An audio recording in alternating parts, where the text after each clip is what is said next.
มาสงเคราะห์น้องตาก็มองสลายจึงได้ในวันที่19เดือนที่11 2 ปลาย19ครับพยายาม10 โมงมาถึง10 นาทีน้ำมันถึงไทยคนไหนก็มาบางกันนะครับไทยครับบอกเนื้อนะครับคนไหนก็มาอุมาลาดลองการวางการเมืองกับกาแท้เนาะคนไหนละการพบได้เดือนเนาะก็เอาน้ำหนักมาให้หูการวางการเมืองการศึกกว่าต้องกันเนาะเป็นข่าวมันมาไหนเนาะของเสียคนจึงใจเนาะตัดสินใจอาเซียได้เนาะก็ฝันดังโตแดนเนาะลงปองจึงมาดีเลี้ยงเกี้ยวใหม่จึงไทยเนาะกันลองทักกันน้ำเย็นเนาะข่าวก็มาเดี๋ยวข่าวกันน้ำกันเนาะในวันที่19 เดือน2 ปลาย19ครับพายามการ10 โมงแล้วคนจึงได้อาเซียนแหละโตแดนลงปองจึงมาเนาะทบอุปโภกันหลายลององตีห้องแรมตีหนึ่งในเวียงเชียงใหม่จึงไทยเนาะไผ่กองเบียคนจึงได้รับศึกจึงได้อาเซียนเนาะเป็นสมหารปองเคิร์เจ้าศึกหลงใจเงินเจ้าศึกใจหันใจแรงเลยไผ่โตแดนลงปองจึงมาเป็นด็อกเตอร์ปิ่นเนียววินเนาะตอนศึกเก่าคิมโตผู้จอเทผู้ขานปากลุ้มจอมจึงโอลาหมอกเคยผู้กันตั้งหันถึงก็มาถึงน้ำผู้โมจอโอแหล่โอเกี่ยวลิโมจอมซึกมิ่นหนองแหล่จอมซึกยาป้อโตแดนซึกมันในยาวในก็รับซึกของเสียคนจึงได้อาเซียนเนาะเขาโผกันดังโตแดนลงปองเชียงมาได้โตแดนของซึกมันเนาะโผกันที่โรงแรม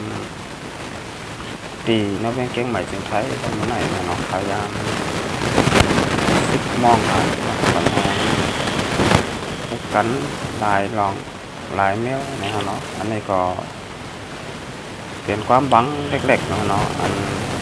นี้น้องตาก็มาสนใจจึงได้เอาขาเลยจับซึกของเสียคนจึงได้เอาขาเนาะความบังเนื้อเส้นทาง NCA เนาะอันนี้ก็ทำได้จริงมันก็คุยเนาะว่า NCA เนาะแต่วังนำแต้มไรเนาะก็ว่าทำได้จริงมันก็พอพูดเนาะ NCA เนาะมันก็ได้มีเอกเนาะลอง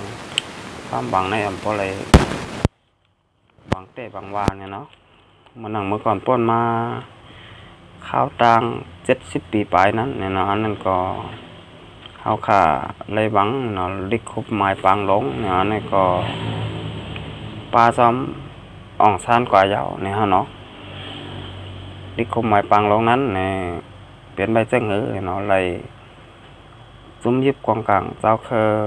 พี่น้องเจ้าก็มุ่งสนใจจึงแต้วคาแหล่ผมปลาดังโตแดนเนาะไผ่ซึกมานเขาเนาะซ้อมซึกอ่องซานเลยลงลายมือกันเนาะตีเวียงปางหลงเนาะก็เปลี่ยนมาลิกคมหมายปางหลงเนาะบ่าพออยู่เมืองห่มตุ่มซ้อมกันกว่าถึง10 ปียาวเนาะบ่าแต่ไรออกอยู่ห้างก้อยอยากโตออกมาไหลเนาะวานเผยเมืองมันอุปเปิงห้างขอเมืองเผยเมืองมันเนาะต่อขั้นต่อถึงพ่อยามมือเลี้ยวในก่อขาตัง72 ปี73 ปีป้นมายาวเนาะพี่น้องผู้ปันแห้งปีน้องเจ้าก็เมืองสันหลายจึงได้เอาขาแหล่พี่น้องกูเจ้าคือ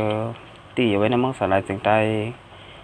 ในเมืองห่มตุ่มเมืองมันทั้งเสียงในก็ขั้นต่อถึงพ่อยามมือเลี้ยวในก็ไปมีหมู่แล้วจุ้มแล้วเนาะเตียนไล่เพออกตัวมาอยู่ไว้อุปเปิงห้างก้อยเนาะมีเผาจุ้มแล้วเนาะกับนั่นแหละกับปันมีคมไม้ปางลงนั้นก็ให้ได้พี่น้องเจ้าก็เมืองสันหลายจึงแต้วค่ะไล่ตกซุ่มหยันซึกลงปองจึงมันเขากว่าเนาะ ลิกคุมไม้ปางลงเนี่ยก็กว่าจอมอ่องซันยาวหื้ออะไรมันนั่งปีศาจสายเมาเฮ็ดความไว้นั่นเนี่ยเนาะมึงได้กำไฟปลาอะไรขึ้นเนี่ยเนาะอันนั้นค่ะถึงมากับปันเมื่อเลี้ยวเนี่ยก็เมื่อนั่งตึกคางเหมือนอยู่เก่าๆเริ่มๆเนี่ยเนาะกับปันเมื่อเลี้ยวซ้ำถึงปานได้เนี่ยถึงมาปานในซ้ำเป็นนางอ่องซันเนี่ยเนาะนางอ่องซันสุกิอันนี้ก็เป็นภายค่ะละก็เป็นลูกหญิงของปกเขี้ยวอ่องซันปกเขี้ยวอ่องซันก็จอมมันอ่องซันเนี่ยเนาะเตียนเอาเมืองแต่ค่ะกว่าจอมนั้นเนี่ยเอาเรียกว่าไม้ปังลงกว่าจอมเนี่ยเนาะข้าวตัง70 ปีปลายค่ะเป็นน้องผู้ปันแห้งถึงมาพ่องยามมือเลี้ยวเนี่ยเนาะเขาขาซ้ำมาตกล็อกอยู่จอมเนี่ยเนาะนางอ่องซันสุกิตกล็อกจังเฮ้ยเนี่ยก็พี่น้องซักก็มึงแต่ไหนสิ่งแต้วค่ะตั้งนำตั้งหลายเนี่ยเนาะก็อ่อนกันตัดปันเนี่ยเนาะแคบกลางใจหน้าของทันสุกิมือปังเด็กตัง2 เองไป15บนมานั้นเนี่ยเนาะแล้วข้าวตัง4 ปี5 ปีเนี่ยเนาะก็ได้ถึง5 ปียาวเนี่ยเนาะได้ครบยาวเนี่ยเนาะอันนี้ก็หน้าของท่านซ้ำเฮ็ดสังหลายนี่ก็บ่ได้เฮ็ดสังน้ำเนี่ยเนาะก็ว่าก็ฮู้กันอยู่เนี่ยเนาะสัมมาบางหมากไว้ปันเนี่ยเนาะดิคมไม้ NCA เนี่ยเนาะอันนี้ก็พี่น้องจากกำลังแสดงสิ่งแต้วค่ะอะไรดังทับซึกสิ่งแต้วค่ะเนี่ยก็มามีความบังจอมเส้นตั้ง NCA เนี่ยเนาะข้าใจอยู่หนุ่มแต่บ่นว่ามันก็ได้มีเนี่ยเนาะแต่เฮาค่ะได้เลยลองมึงสันลายสิ่งใต้เตียนแต่เป็นมึงกะเตียนนะเนาะมึงพัดเลแต่จางนั้นเนี่ยเตหยับเต้ๆเนี่ยเนาะมีตังเตไหลมาขึ้นง่ายๆเนี่ยเนาะก็ว่าเผาๆพูดอะไรก็พูดกันอยู่เนาะว่ามานเขานั่นงานเขามันนำเต้ๆค่ะกับนั้นได้เฮาค่ะอย่าไว้ใจตังเนี่ยเนาะอย่าวางใจก่อนอย่าไว้วางใจ NCA เนี่ยเนาะโกเปิ้นเอากระจ้อมเมื่อนั่งลิกคุมไม้ปางลงนั้นเนี่ยเนาะกับนั้นได้ในเฮาค่ะก็ใบเสือก็ป้อยาวเนี่ยเนาะอย่าป้อใบเสือนำหนักก็ว่าใบเสือนำก็กูมันนั่งลิกคุมไม้ปางลงนั้นเนี่ยเนาะกูไรเงี้ยปนหยอกปนเกาเฮ็ดให้เฮาหาไหลตกสมบูรณ์กว่าเนี่ยเนาะมันนั่งปานลิกคุมไม้ปางลงก็จ้ำมองซ่านกว่าแปดนั่นเนี่ยเนาะเอาค่ะกับในข่าวมาตัวแทงหัวข่าวข้อที่2เนาะนี่ก็เป็นข่าวซึกมาแลปริมาณนะเนาะเขากดทัดลุ่มแลเฮิรนเจ้าปลองตีเวงลาเซลเนี่ยเนาะไว้เสจุ่มยิบกองกลางจุ่มหนึ่งเอาหมักซอดปุดยื้อเขาเนาะเวงลาเซลแก็บ1 ก้อยเนี่ยเนาะภายซึกมาแลปริมาณเข้ากว่ากดทัดลุ่มแลเฮิรนเจ้าปลองหลายองตีเวงลาเซียวจึงได้ปอดห้องเนาะไม้เมียวอ่องรัดว่าซึกมานปลิกมาผู้ก้อนปอกเข้ากว่าตีขึ้นไม้เมียวอ่องก็เป็นผู้เข้าจุ่มกำจอยปลองเสรัดไว้ว่าบ่มีก้นขมาใหม่ในป่องแรงถึงตีผู้มีผลพรภายเกี่ยวข้องจุ่มกำจอยปลองในอำไรมีรองเกี่ยวข้องตั้งซุ่มยิบกองกลางสั่งในยาวว่าผู้มีผลพรปเล็กมานเวงลาเซลลาดว่าจ้อมหนังไรหับข่าวไว้เสซุ่มยิบกองกลางจุ่มหนึ่งเอาหมักลงยื้อเข้าในเวงลาเซลนั่นก้นเขากำพองลูกตีลอยทางซ้ายเฮารถเครื่องเขากว่าตั้งปอก11ในแล้วจังไรกว่ากดทัดต้อยมือเดียวก็ตึกเฮ็ดสร้างลองกดทัดอยู่ในยาวไรฮู้แทงว่าก่อนหน้าจุ่มยิบกองกลางจุ่มนึงเนาะอำไปเอาหมัก ลงปุ้ยเขาเนาเวงลาเซียวนั่นก็ซึกมาและปลิกมามีลองเฮ็ดสร้างกดทัดลุ่มไหลเฮิรนเจ้าลอยลาเซียวนั่นอยู่ว่าไหนเกี่ยวเลยลองจุ่มมีปองกังจุ่มหนึ่งเอาหมักลงปุ้ยเขาเนาเวงลาเซียวในภายซึกมานบาเปลี่ยนห้อยมือจุ่มซึกร้อยตางเทียนเอาเอก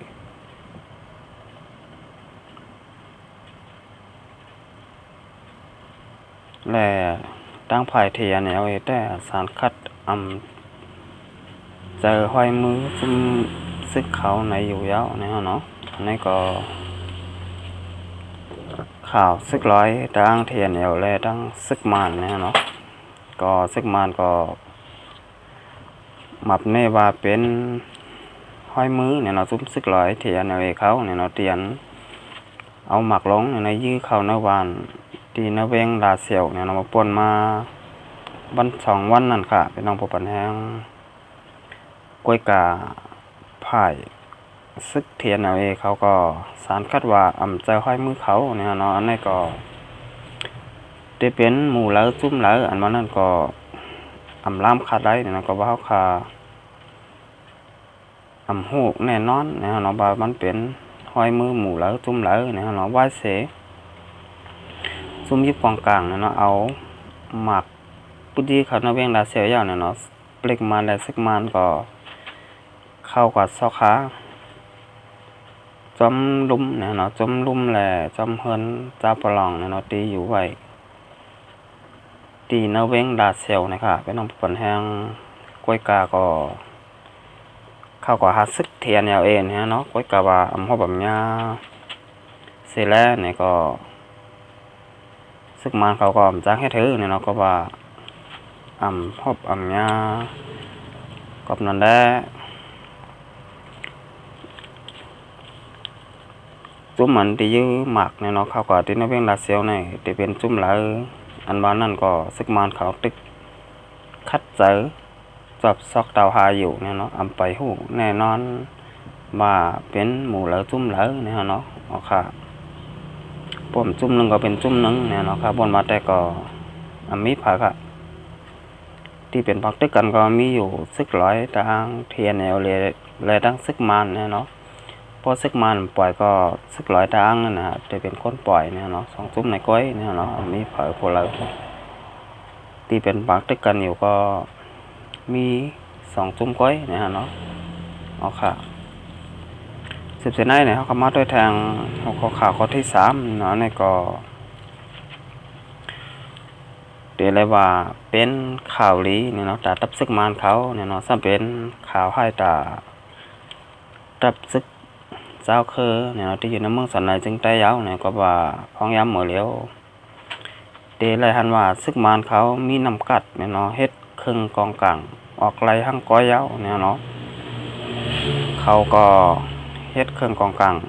ออกไหลหลายเจอหลายร่องหลายแมวอันนี้ก็เป็นนั้นตีดีโกไว้เนี่ยเนาะก็ว่ากองมังเจอมังแมวซึกมานเขาเนี่ยเนาะโดไรกว่าซื้อนอกเมืองก็เฮ็ดเอาหั่งก้อยไหลยาวเนี่ยอันนี้ก็ไรว่าซึกมานเขาเนี่ยเนาะพัฒนาโตเก่าขึ้นมาเป็นก้นเฮ็ดกองกลางหมักมือจิ้นยามไหลหั่งก้อยเป็นมังเจอมังเมียวยาวเนี่ยครับมาถ่อมด้วยเนี่ยเนาะว่าเขาเฮ็ดสั่งหลายๆพองเนี่ยเนาะอันนี้ก็ตับซึกมันเนี่ยเนาะเน็กเครื่องกองกลางอันตับซึกมันเฮ็ดออกหั่งก้อยเนี่ยเนาะแต่มีสั่งหลายๆเนาะ1 กองจักรเนี่ยเนาะกองจักรเตียนกองจักรคือเนี่ยเนาะที่ยื้อไหลหมักมันนำนั่นค่ะกองจักรก็เฮ็ดออกก้อยเลยเนี่ยเนาะแล้วก็เมื่อนั่งหมัก RPG เนี่ยเนาะหมัก RPG เนี่ยก็ใต้ห้องว่าหมักปีกล้วยเนี่ยเนาะอันนั้นก็ซึกมานเขาเฮ็ดออกไหลหั่งก้อยยาวเนี่ยเนาะโดเลยสั่งซื้อนอกเมืองอันนี้ก็ซึกมานเขาเฮ็ดไหลเนาะแล้วก็กองเลโพเนี่ยเนาะกองเลโพMA อันนี้ก็ซึกมานเขา เฮ็ดออกไรทั้งก้อยเหย่าเหมือนกันเนี่ยเนาะยอกก็กองสไนป่าเนี่ยเนาะสไนป่านี่ก็เฮ็ดไรก้อยซึกมานเขาอำโดไรสั่งซื้อตังมึงนอกเมืองเหย่าเนี่ยเนาะมีอยู่4แมวค่ะเดี๋ยวซึกมานเขาเฮ็ดไรทั้งก้อย1เนี่ยเนาะกองจักเนี่ยเนาะ2หมัก RPG เนี่ยเนาะ3กองไรโผเนี่ยเนาะ4เป็นกองสไนป่าเนี่ยเนาะความไทยได้ว่าสไนเปอร์เนี่ยเนาะมันเหมือนกันเนี่ยเนาะบ้านมึง1ห้องเมียว1มึง1ก็ห้องเมียว1เนี่ยเนาะอันนี้ค่ะซึกมานเขาซ้ำเอามาเปียนี่ตีแล้วเนี่ยเนาะก็ว่าพ้องย้ำมือเลี้ยวเนี่ยก็ซึกมานเขาเอาเครื่องกองกาบบอกมือจิ้นยามเอามาที่เมืองไทยค่ะเป็นน้องผู้ปันแห้งเมืองไทยเขาเปลี่ยนสภาพเนี่ยเนาะตีเป็นผัวโหประเทศปางปอย10เมืองอาเซียนเนี่ยเนาะ10เมืองอาเซียนย่อก็มีปลา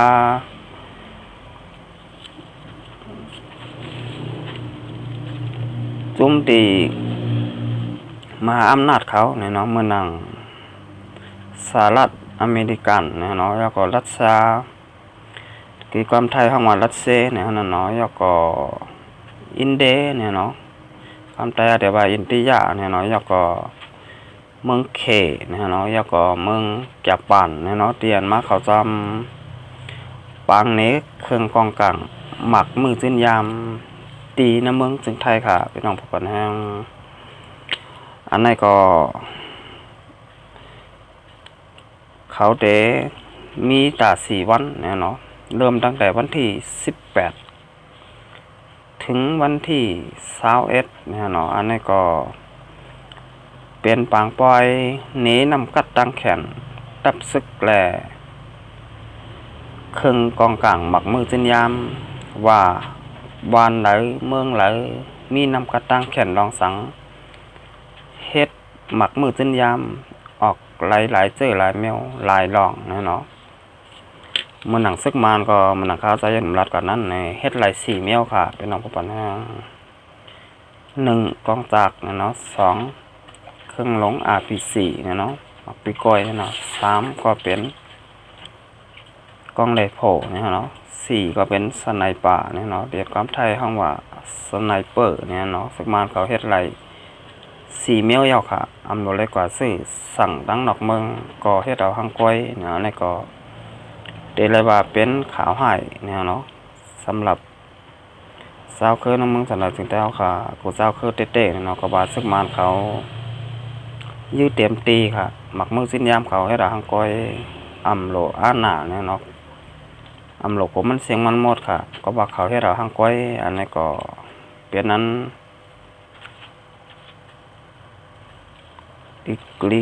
ลีโกเฮไว้เนี่ยเนาะก็ว่าเขาเฮ็ดหมักเฮ็ดกล่องอะไรทางก้อยยาวเนี่ยเนาะมันเอาเป็นนอกจากเครื่องมือสำหรับจึงเต้าค่ะตับซึกจึงไต้เนี่ยเนาะถ้าเพื่อผู้เจ้าคือก็บ่นว่าเตะไปเฮ็ดกันได้เนาะก็ว่า